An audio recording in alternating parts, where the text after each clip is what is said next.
குளு குளுன்னு காத்து வீசுது. உங்கள் சத்யாவில் குளு குளு ஏசி ஆஃபர். சத்யா.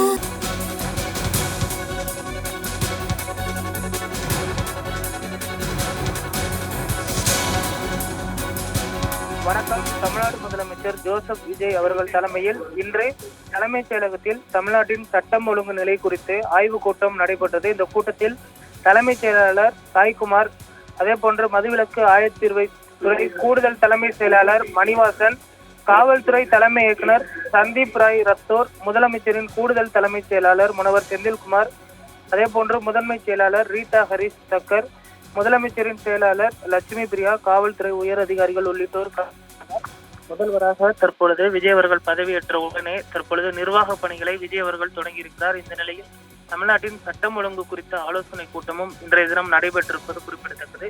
இந்த ஆலோசனை கூட்டத்தில் தமிழ்நாட்டில் தற்பொழுது நடைபெற்று வரக்கூடிய சட்டம் ஒழுங்கு குறித்த ஒரு விரிவான அறிக்கையை விஜய் அவர்கள் கேட்டிருப்பதாக சொல்லப்படுகிறது.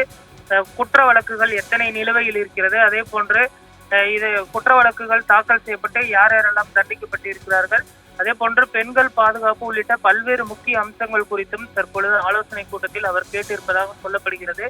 உடனடியாக மாற்ற வேண்டிய அதிகாரிகளை மாற்றுவதற்கும் தற்பொழுது விஜய் அவர்கள் உத்தரவு பிறப்பித்திருப்பதாக சொல்லப்படுகிறது. விரைவில் உள்துறை செயலாளர் அவர்கள் புதிதாக நியமிக்கப்படுவார் என்றும் எதிர்பார்க்கப்படுகிறது.